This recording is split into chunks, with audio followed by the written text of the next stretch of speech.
Hello everyone. इस video में बात करने वाले हैं 18 साल बाद कोई ऐसी कंपनी जो कि टाटा ग्रुप से जुड़ी हुई कंपनी होगी, जिसकी आईपीओ आने वाले समय में आपको आते हुए देखने को मिलने बच जा रही है। जिसकी इशू साइज की बात करें तो लगभग 2000 से लेकर 2500 करोड़ की टोटल इशू साइज हो सकती है। एक मेगा आईपीओ होने वाली है और इस आईपीओ के रिलेटेड जो बेसिक इन्फॉर्मेशन है उसको देखेंगे। और जो 18 साल पहले अपनी कंपनी टाटा ग्रुप के द्वारा जो लाई गई थी आईपीओ, वो कौन सी कंपनी थी और आईपीओ से लेकर अभी तक किस तरीके की परफॉर्मेंस दिखाती हुई देखने को मिली है, इन सभी पॉइंट्स के रिलेटेड इस वीडियो में बात करने वाले हैं। सो वीडियो को इन तक देखिएगा ताकि आपसे कोई भी इंपॉर्टेंट इन्फॉर्मेशन मिस ना पाए। सो इसी तरीके का आईपीओ, ग्रे मार्केट, प्रीमियम और सब्सक्रिप्शन से रिलेटेड अपडेट के लिए चैनल को सब्सक्राइब कर लीजिए। साथ ही टेलीग्राम चैनल से जुड़ जाइए आपको, ताकि टाइम टू टाइम नोटिफिकेशन मिलते रहे। टाटा प्ले जो कि यह कंपनी होने वाली है, फर्स्ट इंडियन कंपनी होगी जो को फाइलिंग करने जा रही है। कॉन्फिडेंशियल फाइलिंग होगी सेबी के पास, यानी कि जो कॉन्फिडेंशियल फाइलिंग होगी कि कोई भी जानकारी आईपीओ के रिलेटेड आने वाले समय में जब तक अप्रूवल नहीं मिल जाती है और आने वाले समय में ऑफिशियली इस कंपनी के द्वारा प्राइस बैंड अनाउंसमेंट नहीं की जाती है और डेट अनाउंसमेंट नहीं की जाती है, तब तक आने वाले समय में कोई भी जानकारी इस आईपीओ के रिलेटेड आपको आते हुए देखने को नहीं मिलेगी। तो कॉन्फिडेंशियल फाइलिंग आने वाले समय में सेबी के पास टाटा ग्रुप के द्वारा की जाने वाली है। इस कंपनी के बारे में बात करें तो टाटा प्ले जो कि टाटा स्काई यानी कि सेट की बात करें तो कंपनी फर्स्ट इंडिया कंपनी होगी जो कि यह कंपनी फाइल करेगी कॉन्फिडेंशियल प्री फाइलिंग। और यहाँ पे जो कि डॉक्यूमेंट्स फाइलिंग करने जा रही है इनिशियल पब्लिक ऑफरिंग के लिए। और नेक्स्ट आपको आने वाले समय में वीक तक यह कंपनी की डीआरएच फाइल होते हुए देखने को मिल सकती है। जो इस कंपनी से रिलेटेड मल्टीपल पीपल जो रहे उन्हीं के द्वारा कल देखा जाए तो 3 दिन पहले की न्यूज़ ये आते हुए देखने को मिली थी।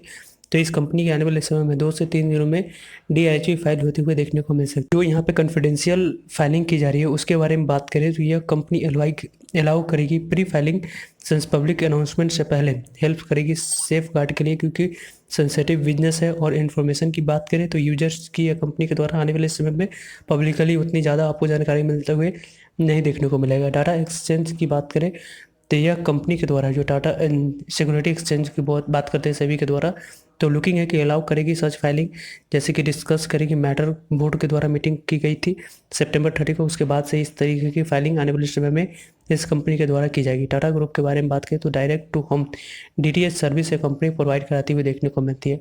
2000 से लेकर 2500 तक की इशू साइज हो सकती है। लगभग 300 मिलियन की अप्रॉक्सीमेटली इशू साइज आने वाले समय में इस कंपनी की हो सकती है। लार्जली की बात करें तो इस कंपनी की पार्ट ऑफ एग्जिस्टिंग जो कि पार्टनर्स है वो यहाँ पे वाल्ट डिज्नी कंपनी जो इस कंपनी में शेयर होल्डर्स है उनके द्वारा एक अपने स्टेक को सेल करते हुए देखने को मिलेंगे। और देखा जाए तो यह कंपनी के द्वारा जो सेल की जाएगी वो फॉक्स बिजनेस और कई सारे जो पीपल इस कंपनी के साथ अवेयर है उनके द्वारा अकॉर्डिंग टू सोर्स आपको यह कंपनी के द्वारा न्यूज़ आते हुए देखने को मिल रहा है। और कंपनी की आईपीओ के जो लाने के जो मैंडेटरी है उनके द्वारा जो बैंक लीडिंग मैनेजर होने वाली है बैंक की, उसकी बात करें तो कोटक महिंद्रा कैपिटल होगी, bank of America, city bank हो गई, मॉर्गन स्टैनली और आईआईएफएल ये लीड मैनेजर होने वाली बुक रनिंग यहाँ पे जो कि डीआरपी फाइल की जाएगी, ड्राफ्ट रेड हेयरिंग प्रोस्पेक्टस। तो ये कंपनी के द्वारा इसी बैंक रनिंग लीड मैनेजर के द्वारा डीआरपी फाइल की जाएगी। कंपनी की वैल्यूएशन कैसी रखी जाती है, कंपनी के द्वारा जो एंकर इन्वेस्टर है वो इन्वेस्टमेंट करेंगे तो ही लीड मैनेजर के द्वारा इस कंपनी के एंकर इन्वेस्टर को लाई जाएगी। प्री आईपीओ से पहले जो कि एग्जिस्टिंग नॉर्म्स है वो आपको फाइलिंग करेगी यहाँ पे कंपनी, जो कि पब्लिक अनाउंसमेंट करने की जो प्री आईपीओ के पहले यहाँ पे होती है वो किस तरीके से कंपनी के द्वारा डीआरपी फाइल करने के बाद क्लियरफाई करने वाली है नहीं वो देखने वाली बात होगी, क्योंकि कॉन्फिडेंशियल फाइलिंग की जाएगी। और साथ ही साथ इस कंपनी की बात करें तो जो भी रिस्ट्रिक्शन होगी स्टेटमेंट के रिलेटेड वो आने वाले समय में आते हुए देखने को मिल सकती है। पब्लिक फाइलिंग की बात करें तो क्लोजर होने वाली एक्चुअल डेट आपको आते हुए समय में देखने को मिल सकती है। और ये कंपनी के 2 से 3 दिन पहले की न्यूज़ है, तो लगभग 7 से 10 दिनों के बीच में जब न्यूज़ पब्लिश हुआ था तो उस समय बात कही गई थी कि डीआरएच फाइल इस कंपनी के द्वारा ग्रुप के द्वारा की जाएगी। इस तरीके की फाइलिंग आपको कहाँ पे होते हुए देखने को मिलता है तो यूएस हो गई, कनाडा हो गई, टेक्नोलॉजी कंपनी इस तरीके का आपको लिस्टिंग लाइक उबर हो गई और एयरबिन हो गई और स्नैप हो गई, इन सभी के द्वारा मंथली डाटा कॉन्फिडेंशियल रखी जाती है और कंसीडर की जाती है सिग्निफिकेंट और हाई ग्रोथ फर्म्स। तो इस तरीके की आपको डाटा इस तरीके की कंपनी जो कि आउटसाइड इंडिया यूएस होगी, कनाडा होगी, इस तरीके से आपको जो भी कॉन्फिडेंशियल फाइलिंग होती है वो आपको होते हुए देखने को मिलता है। तो इस कंपनी के द्वारा आने वाले समय में क्या कुछ कॉन्फिडेंशियल रखी जाती है वो देखने वाली बात होगी, क्योंकि फर्स्ट ऐसी कंपनी होगी जो कि कॉन्फिडेंशियल डीआरएच फाइल करने वाली है। कहाँ और कैसी रडार यहाँ पे रखी जा सकती है। तो हेल्प्स की बात करें तो कंपनी, पब्लिक की बात करें तो टाइम इवेंट जो कि बहुत होगी। कंपनी प्राइमरली जो कि मैटर करने की वो आपको सपोर्टिंग सेंस की बात करें तो पब्लिक नॉलेज के लिए फाइलिंग की जा सकती है और नो क्वेश्चन आस्क रहेगी, यानी कि कोई भी क्वेश्चन आस्क नहीं की जाएगी मीडिया के द्वारा और इन्वेस्टर सिक्योरिटी के द्वारा।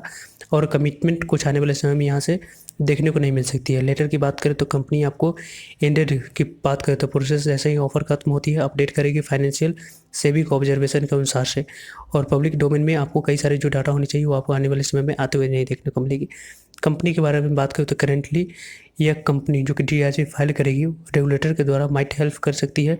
और अप्रूवल के बारे में बात करें तो 30 से लेकर 70 दिनों के बीच में इस कंपनी को DRHP के अप्रूवल मिलते हुए देखने को मिल सकती है। जो भी न्यूज़ और आर्टिकल्स आपको पब्लिश की गई है उसकी बात करें तो ET नाउ के द्वारा यह न्यूज़ पब्लिश की गई है। टाटा बिंग की बात करें तो यह कंपनी की जो कि शुरुआत हुई थी और 80-20 की वेंचर के माध्यम से टाटा सन्स हो गई। और नेटवर्क डिजिटल सिक्योरिटी की बात करें तो इस कंपनी में इन्वेस्टेड है। और कंपनी के देखा जाए तो आने वाले समय में किस तरीके से कौन कौन से अपने प्रमोटर्स और एग्जिस्टिंग शेयर होल्डर से स्टेक सेल करने वाले वो काफ़ी ज़्यादा इंपॉर्टेंट रहेगा देखना। और वैल्यूएशन कैसी रखी जाती है, क्योंकि आने वाले समय में बड़े इंस्टीट्यूशनल इन्वेस्टर भी अपने स्टेक को सेल करते हुए देखने को मिलेंगे। तो क्या कुछ अपॉर्चुनिटीज में मिलते हुए देखने को मिलता है या नहीं, क्योंकि देखा जाए तो टाटा सन्स की इस कंपनी में जो स्टेक है वो 41.49% की देखने को मिलती है। नहीं आपको ऑफिशियली डेट आती है तो आपको इस IPO के रिलेटेड आपको अपडेट मिल जाएगी। वैसे देखा जाए तो सबसे पहले इस कंपनी के बारे में बात करें तो टाटा कंसल्टेंसी सर्विस जो कि फर्स्ट 18 से पहले जो टाटा ग्रुप के द्वारा IPO लाई गई थी वो एक ही कंपनी है Tata TCS, Tata consultancy service. और जब से कंपनी की IPO आई है तब से लेकर अभी तक की रिटर्न्स की बात करें तो 2669% की पॉजिटिव रिटर्न से कंपनी अपने शेयर होल्डर्स को दे चुकी है। जब से कंपनी लिस्ट हुई तब से लेकर अभी तक की रिटर्न्स आप देख सकते हैं, काफ़ी बेहतरीन रिटर्न्स इस कंपनी के द्वारा अपने शेयर होल्डर्स को देती हुई देखने को मिल चुकी है। और आने वाले समय में भी इस कंपनी के द्वारा अच्छे रिटर्न्स की एक्सपेक्टेशन की जा रही है, क्योंकि IT सेक्टर की लीडिंग कंपनी है। और IT इंडेक्स की बात करें उसमें भी इस कंपनी की काफ़ी अच्छी वेटिंग देखने को मिलती है, वेटेज देखने को मिलता है, क्योंकि IT सेक्टर कभी भी मूव करती है या काफ़ी अच्छे खासे करेक्शन देखने को मिलता है। तो जब तक TCS हो गई, इन्फोसिस हो गई, विप्रो होगी, इन सभी में भारी करेक्शन नहीं होती है तब तक IT सेक्टर में आपको उतनी बड़ी गिरावट नहीं देखने को मिलता है। वैसे आने वाले समय में जब भी किसी भी तरीके से आपको ऑफिशियली या अनऑफिशियली DRHP के रिलेटेड अपडेट आती है तो आपको फर्स्ट ऑफ ऑल वीडियो के माध्यम से अपडेट कर दी जाएंगे। सो जुड़ रहिएगा ताकि आप लोग को अपडेट मिल पाए। वैसे आपका क्या विचार है इस IPO के रिलेटेड, आप कितने इंटरेस्टेड है इस कंपनी के IPO के रिलेटेड, वो भी कमेंट सेक्शन में शेयर कर सकते हैं। सो अभी तक आपने डीमैट अकाउंट ओपन नहीं करवाया है तो वीडियो के डिस्क्रिप्शन बॉक्स में और कमेंट सेक्शन में लिंक दिया गया है इंडियाज़ के टॉप ब्रोकरेज फर्म का, वहाँ से आप डीमैट अकाउंट ओपन करवा सकते हैं और आने वाले समय में अप्लाई करके अलॉटमेंट चांस को बढ़ा सकते हैं। सो आई होप आपके लिए सारी इन्फॉर्मेशन यूजफुल है। वीडियो को लाइक करने के लिए, चैनल को सब्सक्राइब करने के लिए आप सभी का धन्यवाद। मिलता है एक नई इन्फॉर्मेटिव वीडियो में, तब तक लीजिए।